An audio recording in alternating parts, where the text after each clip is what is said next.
FIFA Ultimate Team has been going since FIFA 09. Overall, it has been a very successful game mode, ranking in billions for EA.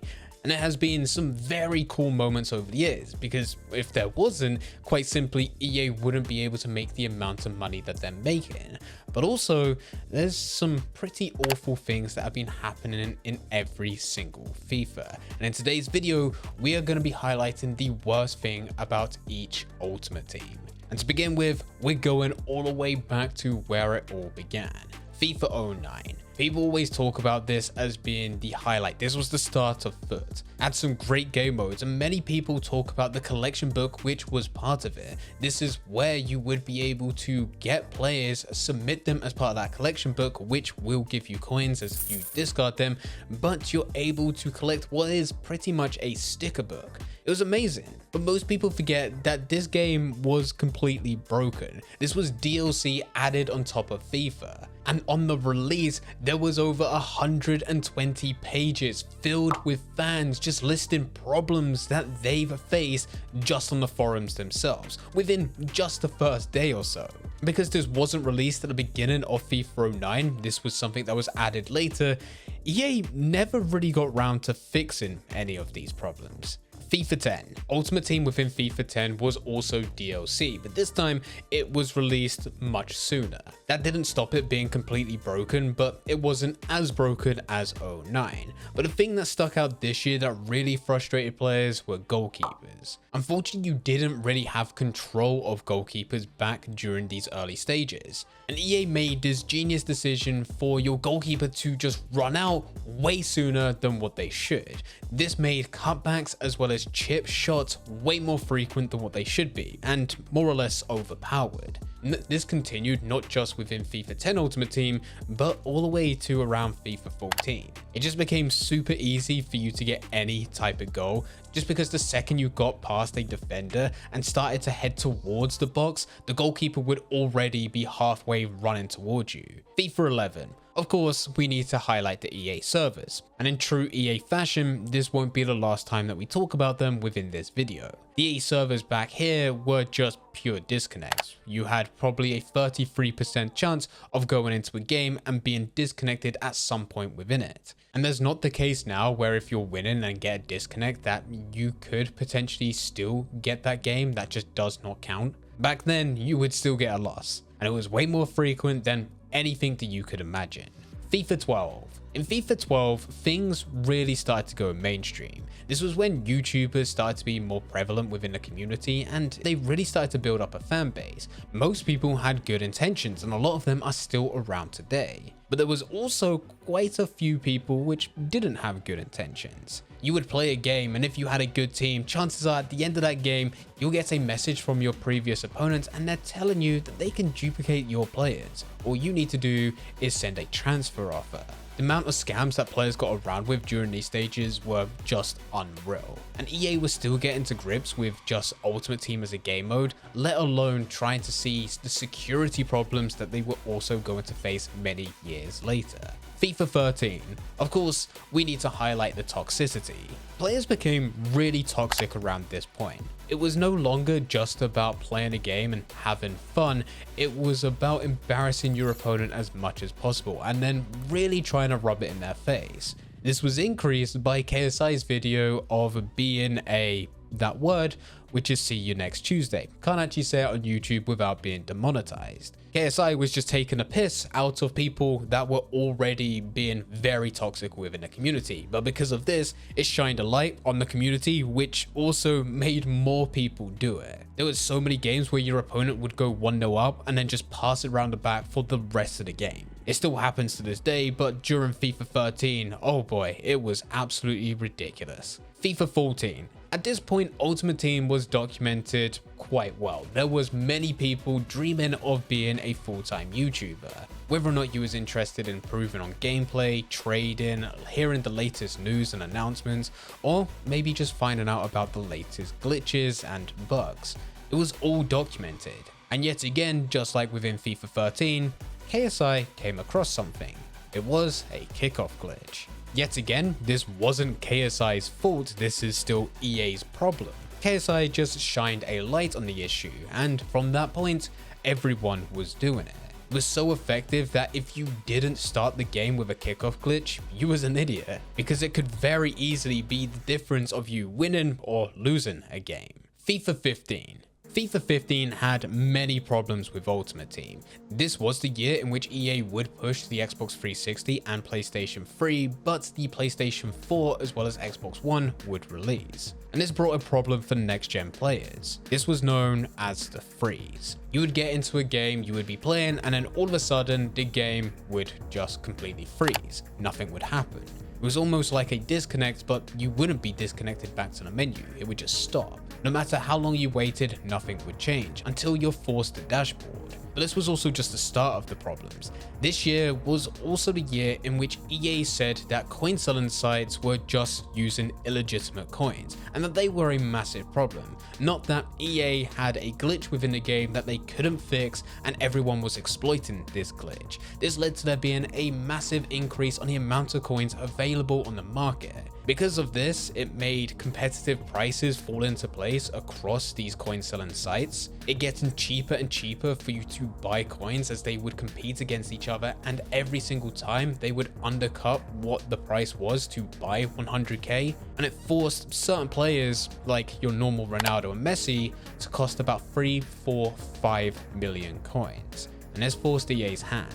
They had to bring in price ranges which made players extinct. FIFA 15 was the year where you couldn't play the game because it would constantly freeze, and you couldn't really use the transfer market because it was likely that you couldn't afford anything, and if you could, those players might not actually exist. FIFA 16. This was the year in which getting hacked was a major issue. Getting hacked before FIFA 16 was still a problem, but what made it seem bigger within FIFA 16 is that this was the year in which EA had the slogan of fun, fair and secure, but ended up being the year in which most content creators did get hacked. Everyone was doing a video on it. It happened within mere hours as well as days for some people on the start of FIFA 16, making EA's slogan of fun, fair and secure an absolute joke. FIFA 17. This was the introduction of the competitive grind with FUT Champions. FUT Champions in itself can be a fun game mode, but the way it was pushed right at the beginning led to some serious mental health issues. On release, you would need to play 40 games within the weekend, this just being Saturday and Sunday. And no matter where you place within your weekend league rank, there would be no auto qualifying for the following week.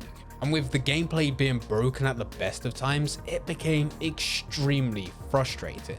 Doing this week after week after week, where pro players would have to go through this in order to qualify for the FIFA tournament, led to a lot of people having to take mental health breaks towards the end of FIFA 17, and this is at the highest possible level. Other players did just get completely burnt out. This affected their mental health so much, and ever since then, EA has dialed it back year after year after year, until it became not the competitive game mode that it once was. But they took it to the extreme right at the beginning, and we can see that now in hindsight. FUT 18. This game had the worst defending, well, at least the boring defending. Before this, all players would do is hold X or A, which would contain. They would let the AI do all the defending for them. The good news was within FIFA 17, EA actually dialed this back. With them going for more competitive game modes, they decided to make players not rely on AI as much in terms of defending, but with FIFA 18, they decided to bring it back. As long as you didn't select your defenders within FIFA 18, you would likely defend everything. The AI would do all the work for you. You just need to keep switching between midfield players in order to chase down the ball. And if all of a sudden your opponent did manage to go and pass around your midfielders, which took quite a bit of skill, you would just then hold down A or X depending on your console, and in some cases you may hold down LT just to jockey. That's it, you are now a master at defending. This led to some incredibly boring games because it became you playing against a player which really was just you playing against the AI. But this ended up being better than FIFA 19 because FIFA 19 was a nightmare. Arguably one of the worst ever years within FIFA. We had new division rivals which didn't really reward players for their efforts. There was terrible matchmaking where you would just come up against people which were much higher ranks than you. With pro players that were playing on Xbox, they found an exploit. If they blocked all of their friends from the friend list, they would not face them within FUT Champions, so they would add each other and they would then ban each other so that they never played or competed against each other within FIFA 19, making it slightly easier opponents compared to PlayStation. If you went into a competitive game mode and you were the home team, chances are your opponent would back out. There was farming glitches within SBCs, and we can't forget that gameplay itself was just terrible. Most people gave up before the end of the year. Unfortunately, this is one of those titles where we can't just list one problem. FIFA 20. FIFA 20 actually got a bit better than FIFA 19, but there still was one issue that stood out. Yet again, it was the servers, and I did say earlier that we would be talking about them again. Now, servers weren't that bad in terms of disconnects. It was certainly worse during the early days. Disconnects were still a thing, but they're going to be a thing in any online game. The issue was that things really started to get noticeably slow. It progressively got worse from FIFA 17, FIFA 18, FIFA 19, and then FIFA 20, it was by far its worst. If you would play a game mode such as FUT Champions during its peak time on the weekends, potentially Sunday afternoon, good luck. You had a turning circle of a bus. It was just so slow and sluggish, with there being extreme button delay and also speed up lag, which was just awful to deal with. And even though I did just say that disconnects weren't as much of a problem, I should say that they weren't so much of a problem as just general disconnects that you would expect with a connection loss. But there was now the ability to really ramp up a forced disconnect, which would happen in a lot of games. If you was 1-1 within the 85th minute and you managed to score a goal to make it 2-1, there were certain tactics that your opponent could use to give a forced disconnect so that you get a loss, and for them, the game didn't even count. With FIFA 21, it was also the exact same problem. This was the year when EA didn't really do too much. We need to bear in mind that there was also a global pandemic. With FIFA 20, it was released just before, and then all the way through 2020, it was difficult to work on a game. Most people had to work from home and they just simply did not have the setup. There's always a complaint that FIFA is the same every single year, but FIFA 21 from FIFA 20 was probably closer than any year before. FIFA 22. This one became a less competitive game mode. Remember earlier with FIFA 17 where I said EA took it to the extreme right at the beginning? Well, they did take it back, and with FIFA 22, so that now you would actually get points for losing. This made it one of the most boring years on Ultimate Team. Most people didn't want to go and play through their games, they just wanted to stay within the menus. They would go through objectives that they could do just by sticking in the menus. They would go through SBCs, they would trade, they would build to these amazing players, put them in their team, and not play the game. That was common for a lot of content creators, and it was common for a lot of viewers to enjoy that content, because if you went into gameplay, well, there's just no reason to watch. And that brings us to FIFA 23. And overall, this is probably one of the deadest FIFAs we've had in years. Most people don't want to play games, similar to what happened within FIFA 22, but they do still want to go and claim those rewards. A lot of the time when going into FUT Champions, whether that be the Champions Playoff or the Weekend League, you will come up to an opponent who will quit immediately, but they haven't got the patience to score an own goals to gift you the win. They would just quit at 0-0, meaning that you've just wasted time going into the game. But also that toxicity is still there within the player base. If you're losing 1-0 within the 90th minute and manage to go and get a goal, your opponent will quit. You're better off not scoring. Just get the loss and carry on with your games, because that game yet again does not count. We also can't ignore that this year is the year in which cross-platform was implemented. Xbox, PlayStation and PC can all play each other, which sounds great, but there has been an increase on the amount of PC players which are just using mods and hacks to get wins. I've had it a few times now and it does seem to be getting worse. And for the PC players that do play legitimately, which there are still a lot of people that do, they're put at a disadvantage, because even though cross-platform is a thing, we're not actually sharing the exact same transfer market. Xbox and PlayStation have the same transfer market, but PC, they have a separate one. and that tends to be slightly more expensive, by about 30 to even 50% dependent on the players that you're going for, making this another year where it was boring gameplay, but also now unfair depending on the platform in which you're using. But anyway guys, here are some of the worst things from every single Ultimate Team. If you feel like we're missing something and that you want to go and add something else to this list, then let us know in the comment section down below. But anyway guys, I hope you guys did enjoy. If you did enjoy, don't forget to leave a like and subscribe. But for now, I'm going. So see ya.